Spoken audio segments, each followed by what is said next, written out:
Hey guys.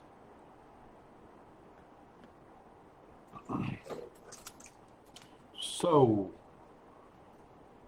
it's Tuesday, November 30th. Looks like 3:32, so I'm 2 minutes late today. Uh, I had a couple of ideas about some discussion today, and I get random emails and random contact through my website. For instance, I got one earlier this week that was wanting to discuss traffic issues with the cars, the police vehicles that have the holographic images rather than, the visible lights, sirens, and markings. Um, for one thing, traffic ticket defense is not in what we necessarily do, other than as it might pertain to a drug stop or some things like that. And the email address of the person who sent it indicated they, I guess, want to be a lawyer in the future or something. So I didn't have time to jump into that discussion with them. But I got another one that I thought was kind of interesting, and it was, did I think that weather, specifically during the winter, impacts crime? And I kind of looked into it a little bit, and it does. And I guess if you think about it, it makes sense. When it's extremely cold outside, you're less likely to have people out uh, who would have the opportunity to commit a crime, much less the desire to be out committing a crime, in the freezing cold weather. So I spent a little bit of time looking on the internet, and there's actually a whole bunch of research about it. And apparently, the colder the winter, the more of the impact it has on crime in general. And the lighter or the warmer the winter is, the less impact. So, like I said, if you think about it, it kind of does make sense. I mean, I know when it's extremely cold, I don't like to be outside. So, why would most people? So, what happens is it cuts down on, property crimes, uh, and those types of things because people don't want to get out in the weather to break into cars, to break into houses, to steal, just everything. If it's extremely miserable weather outside, no one wants to go outside to be able to commit offenses. Uh, and, we're talking about intentional offenses. Um, Obviously, there's still crime, people still get arrested, there's still family violence and whatnot.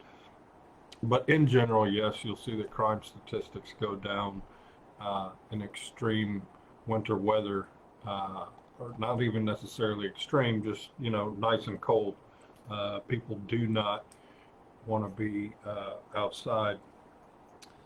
I had another email that we actually get this a lot, and it was people often say to me, why does the state want to waste all that money prosecuting me or taking this case to trial?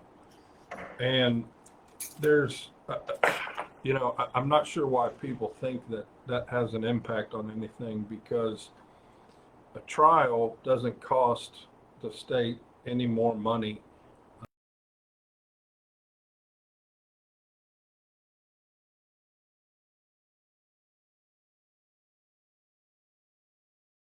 and paid for by the state. But, everybody in the building, with the exclusion of the defense attorney, it is salaried employees. The judge gets a salary, uh, the prosecutors get a salary. There's not an extra cost in going to trial. Everyone who works in that building gets paid for a full day's work and is expected to be there from 8ish to 5 every day anyway. So it's not like if we're not in trial that the building clears out and everybody goes home.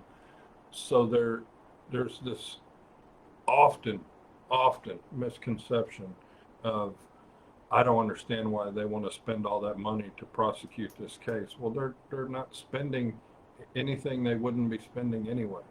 Uh, Now, you can get into a situation where a prosecutor's wasting their time, but it's not costing anyone any money. That's not already being spent on the prosecution of any other case.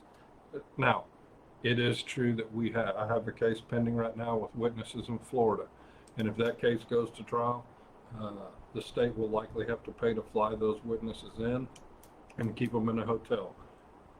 That is an extra expense. However, the DA's office budgets for those on a yearly basis. They keep a budget for that specific reason for cases that have to have witnesses flown in from out of state. Same thing where the state has to have a witness come in from another state, or an expert that needs to be paid. These things are all budgeted on a yearly basis by the DA's office, and so it's something that's basically already built into the system. And then I didn't get a question on this, but I did. It crossed my mind, and I know why it crossed my mind, but sometimes the most difficult part of a case uh, can be sentencing. And the reason I say sometimes is because other times I have a really good idea of what the jury's going to do.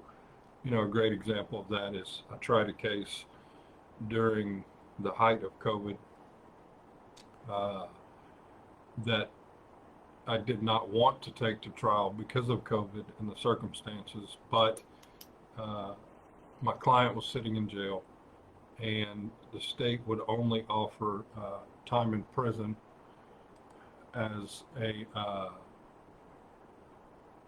as punishment, and this particular client had never been convicted of a felony, and I felt that a jury would likely give him probation. So we went to trial, and the jury did indeed give him probation, and so he got to get out of jail. And COVID was a difficult time for everyone, and even worse in the jail. So for him, that worked out. And like I said, I had a good idea based upon his past criminal history what a jury would do. It was just a situation where the state would not offer probation to him, so we had to go that route. Another story from a case I tried, which was a misdemeanor, and it was in another county, but there were two young men arrested as co-defendants, and when I was hired, they gave me the name of the co-defendant and informed me that his family did not bond him out, and he took a plea agreement, which while he was locked up in jail, and I looked at it, and it was really, in my opinion, a horrible deal. We're talking about a misdemeanor, and the kid had to do like 30 days in jail as a condition of probation, loaded up with all kinds of conditions. It was almost a probation set up to fail, in my opinion. And so when they hired me, I think if I remember correctly, there was a lawyer before me, and they had indicated that the offer for my client, was the same as what the co-defendant had taken, and they made it very clear to me that they were not interested in that, which I understood and agreed with. So I take the case, and I'm in it for several months before we get to the point where it's time to set it for trial or work it out. And I indeed get the state of Texas, well, the prosecutor, to agree to a deferred with no jail time as a condition, in favorable terms, which I had negotiated. So we attempted to take the plea, and the judge would not accept it. He found the offense particularly offensive, and he would not take a plea that did not involve some jail time as a condition of that probation. Uh, I was obviously not happy. Uh, Tried to recuse the judge, which made him even madder. Uh, but the bottom line is, we ended up in trial, and I knew I couldn't win based on the evidence. I knew it was basically going to be all about punishment. And so I spent my entire closing talking about time in jail. And I had gotten into evidence that my client had a child, that he worked, that he lived in an apartment by himself that he paid for. And so I proceeded to tell the jury, although most of the time I was looking at the judge, and I went through an analysis of what happens when people think 30 days in jail is no big deal. And so I went through the whole analysis. You know, if I remember correctly, he was a waiter at a restaurant. So do you know any restaurant that's going to hold a job for someone for 30 days? No.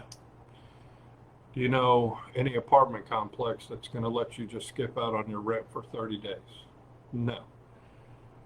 Is the child support office going to accept that you were in jail for 30 days and so you're just not going to pay your child support? No. So by the time you get out of jail after having done your 30 days, you've lost your job, you're facing eviction, and now you're in arrears on your child support. And I went through this in depth, and at the end, the jury sentenced my client to time served, but a fine of $1,000. So my client had to do no more additional jail time and no probation. So obviously he was satisfied. The judge was not happy. He was upset and kind of let it be known. But that was a good result. But the reason I was thinking about sentencing is because what happens oftentimes, not every time, and obviously people are different and come from different backgrounds and different life experiences. But what we do see sometimes is a prosecutor will come to the DA's office having recently gotten out of law school or recently been licensed. And, when I say recently, I mean sometimes immediately after getting out of law school, sometimes a year later, but just young in the office. And then they spend some time in misdemeanor, and then, maybe sometimes people above in felony court leave without anyone anticipating it, and then that forces prosecutors to get moved up and shifts and moves. And so sometimes we'll find what I consider to be very young prosecutors, again, not age, young in terms of the practice, now dealing with sentences that can quite literally affect not only someone's life but their family. And so sometimes I'm kind of shocked when a prosecutor offers me something like 30 years on a case and acts as if it's nothing, and that the client should be grateful for the offer, because when we're talking about 30 years of someone's life, it's just hard to imagine. I often tell juries, if we're in punishment, think about, and it depends on the number of years that I'm trying to argue for that I think is appropriate, but what I do is tell them to look at themselves as I look at myself and just think, how much has my life changed in the last 10 years? How many loved ones have I lost in the last 10 years? how has technology changed in the last, just so many things. And so sometimes I'm kind of in shock when prosecutors seriously make me an offer that's 30 years when I don't think it's justified. And, they just stick on it, and it just sometimes shocks me. Obviously, there are times that large sentences are appropriate.